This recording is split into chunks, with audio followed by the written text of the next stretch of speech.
Well, good morning, ladies and gentlemen. Bonjour, mesdames et messieurs, et bienvenue au 20e Prix de Gaspillage Teddies. Welcome to the 20th annual edition of the Teddy Waste Awards. My name is Aaron Woodrick. I am the Federal Director of the Canadian Taxpayers Federation.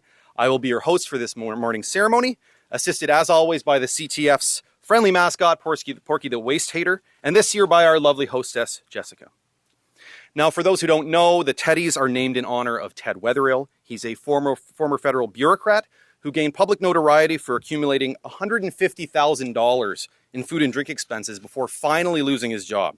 And while Ted may be long gone, his legacy lives on through this namesake award, which has become our annual expose of waste and reckless spending of public dollars. And as fate would have it, this year we do our presentation on Valentine's Day, so consider this our love letter to Canadian taxpayers.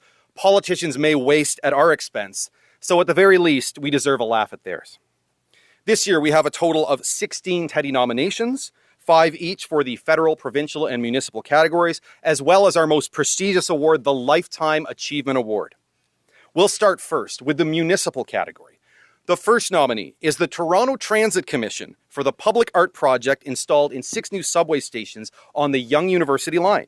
The project, known as Lightspell, unsurprisingly allows customers to spell words with lights, which are then displayed in lighting throughout the station. Now, the project allows any word up to 8 characters in length, which gives rise to the slight possibility that people might choose some very offensive words.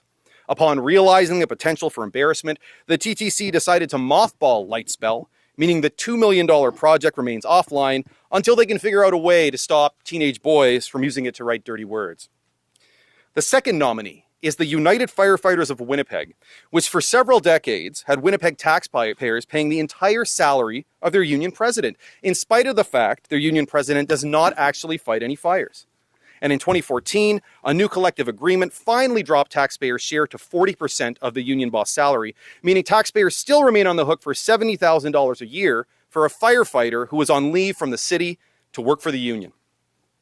Le troisième candidat est la Ville de Montréal, qui a dépensé 15 millions de dollars sur une période d'1 an et demi pour rémunérer des hauts gradés du service de police pour diriger la circulation. The third nominee is the City of Montreal for spending $15 million over a year and a half paying senior police officers to direct traffic. While many cities such as Vancouver have switched similar duties over to civilians who are paid around $22 per hour, Montreal's system meant that in some cases, senior officers were working overtime. They were earning $125 per hour just to wave along cars. Le quatrième candidat est encore la Ville de Montréal pour avoir dépensé 34 millions de dollars pour subventionner la course de Formule E, le cousin électrique de la Formule 1. Malgré qu'elle possédait déjà un circuit de classe mondiale, la ville a créé un nouveau circuit au centre-ville et a acheté des nouvelles clôtures de sécurité et de l'équipement. L'événement de 2017 était un échec, vendant seulement 25 000 billets sur 45 000 et où les gradins étaient presque vides. La nouvelle mairesse de Montréal, Valérie Plante, a annulé la course de 2018 quelques semaines après avoir été assermentée. The fourth nominee is a second nomination for the City of Montreal for blowing $34 million subsidizing the Formula E race, Formula One's less glamorous electric vehicle cousin. Despite already having a world-class racetrack, the city created a new downtown circuit and bought new safety fences and equipment. The 2017 event was a flop, selling only 25,000 out of 45,000 tickets and featuring mostly empty bleachers. New Montreal Mayor Valérie Plante canceled the 2018 race mere weeks after being sworn into office. And the final municipal nominee is the City of Toronto, which last year told local resident Addie Astle it would cost as much as $150,000 to install a set of stairs on a steep slope in Tom Riley Park in Etobicoke. Mr. Astle decided to take matters into his own hands and asked a homeless man to assist him to build a set of wooden stairs, which he did in just 8 hours at a cost of $550. Now, the city ultimately replaced the Vigilante stairs with a $10,000 concrete version, which is still a 93% savings from the original price that they quoted. And with that, I'd like to ask for the municipal envelope, please. And the winner is, le gagnant est, c'est la Ville de Montréal pour la course de Formule E, où le E représente excessivement coûteuse. Félicitations, Montréal. It's the City of Montreal for the Formula E racetrack. Congratulations, City of Montreal. We'll move on now to the provincial nominees. The first nominee is the Government of New Brunswick for providing taxpayer loans and grants to Atcon, a Miramichi-based construction company. The company ultimately collapsed while still owing the provincial government tens of millions of dollars, and 2 subsequent investigations by the Auditor General revealed that Cabinet ignored explicit advice from senior civil servants not to make the loan guarantees, as well as removing terms and conditions that were put in place to minimize the risk to taxpayers. In the end, taxpayers got conned by Atcon to the tune of $63 million. The second nominee is Danny Graham, the Chief Engagement Officer of Engage Nova Scotia, a nonprofit entity created by the Nova Scotia government in 2012, and which aspires to, quote, shine a light on our opportunities, advantages, and hurdles in front of us. Well, the opportunity part definitely applies to Graham, the former Liberal leader, who receives a $163,000 annual salary. The advantage part is clearly being taken from taxpayers who are paying for it, and the hurdle would be explaining Engage Nova Scotia's very existence, since in spite of his generous salary, CEO Graham has a great difficulty describing exactly what his organization does. Nobody seems to know what they do. The third nominee is Sask Power, Saskatchewan's electric utility, which for decades kept a fish pond in the lobby of its Regina headquarters, which cost taxpayers $20,000 per year to maintain. The cost of the pricey puddle was ultimately revealed by the Freedom of Information request made by the Taxpayers Federation, which showed that in 2016, the fishy expense had finally been removed at a cost of $15,000. The fourth nominee is the Government of Ontario for dropping $200,000 on a giant rubber duck that toured the province as part of the Canada-Ontario 150 celebrations. The 30,000-pound duck, which by the way has no connection whatsoever to Canada or Ontario, cost taxpayers approximately $40,000 per appearance, plus the cost of towing. Even worse, several days after news of the duck broke, a Dutch design studio cried foul, claiming the duck was not all it was quacked up to be, and that taxpayers had splashed out a lot of cash for an illegal counterfeit duck.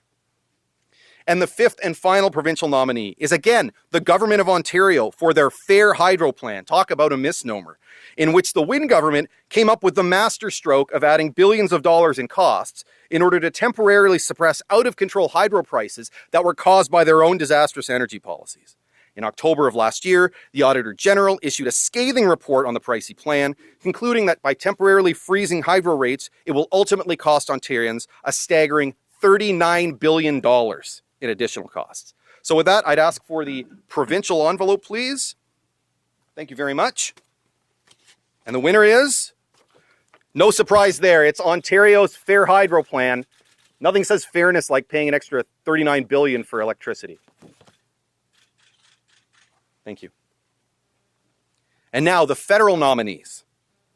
The first nominee is the Department of Canadian Heritage for finding a way to make Canadians angry about a skating rink by spending $8.2 million on the temporary ice pad just outside here on Parliament Hill, which you can't even skate on unless you book tickets 45-minute slots 2 days in advance. And don't even think about bringing your hockey stick because hockey's not allowed. You're also not allowed to bring food and drink or babies. You're also not allowed to have any fun. Well, I'm kidding about the fun, but not really. The price tag for the rink works out to about $100,000 per day, or more than $50 per skater, and is located just 1 block away from the Rideau Canal, which is widely known as Canada's most famous outdoor skating rink. The second nominee is the Department of Finance for creating what is quite possibly the most expensive budget cover in the history of peoplekind. Documents obtained under the Access to Information Act revealed that the department spent at least $192,000 on graphics and advertising related to the 2017 budget, including $89,000 on talent fees for photos and models, and $25,000 for a photo shoot for the 4 images on the hardcover budget. I'm not sure what's more shocking, that the government still prints a hardcover budget or that they managed to blow $25,000 on the cover. The third nominee is Public Services and Procurement Canada, which receives a nomination for the 2nd year in a row for the Phoenix payroll boondoggle. The bungled system, which still has thousands of incorrect payment cases outstanding, has not only shortchanged countless federal employees, but it has also managed to lose tens of millions of dollars in overpayments to employees. In his fall 2017 report, the Auditor General predicted that the final bill to fix Phoenix, which once upon a time was supposed to be a cost-saving measure, would actually be close to $1 billion. The fourth nominee is the Trudeau government for the $10.5 million payment to Omer Khadr In spite of the government's insistence that it had no choice but to settle the matter, a survey from the Angus Reid Institute found that 71% of Canadians believed the Trudeau government should have fought the case and left it to a court to determine if Cotter was owed compensation. The CTF launched a petition opposing the payment and secured over 133,000 signatures in just 9 days. And the final federal nominee is Health Canada for spending more than $100,000 per year to operate the minister's Twitter account. The account, which has just 3,200 followers and tweets on average less than twice per day, required the equivalent of 1.5 full-time government employees to run it, with after-hours and weekend work racking up $6,500 in overtime costs. Documents show that planning for tweets occurs weeks in advance and undergo an extensive vetting and approval process, a true testament to the ability of government to find a way to make even social media slow, bureaucratic, and very expensive.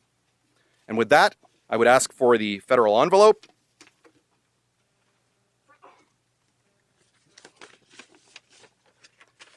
It's the Department of Canadian Heritage for the Parliament Hill Rink. Guys, maybe next year have the birthday party on the canal, save taxpayers a few $1 million.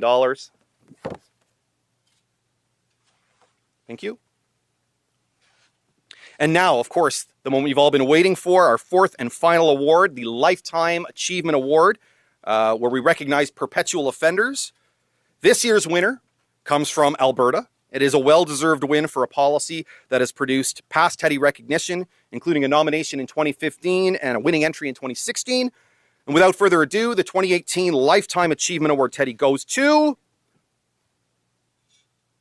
It's the City of Calgary. The City of Calgary for its wasteful public art program.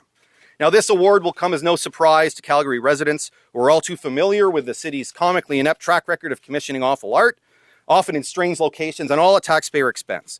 And while their public art policy has changed a bit over the years, it still requires that a certain percentage of the cost of a city project be spent on public art, which has led to some memorable examples of artistically themed waste, including such gems as Bearing, a $221,000 large metal ball that is located behind a fence at the tourist hotspot that is the Calgary Fire Department's repair and maintenance facility. Wishing Well, an interactive steel sphere that once reflected the sun's rays onto a visitor's jacket and burned it. Traveling Light, also known as the Giant Blue Ring, a $470,000 monstrosity, which, as you might guess, is basically a giant blue ring with 2 lampposts on top of it. The Forest Lawn Lift Station, aka the Poop Palace. It's a $250,000 waste station with embedded LED lights that change color depending on how fast the station is processing human waste. And Beaufort Towers, a series of steel beams which are intended to look rusty, but which have been criticized as looking like, quote, bombed out ruins, and which inadvertently resemble traditional Blackfoot burial structures. They say life imitates art, but apparently government-funded art imitates government. And for this persistent track record of waste through art, the City of Calgary is a truly deserving recipient of this year's Lifetime Achievement Award. That concludes the 2018 Teddy Awards.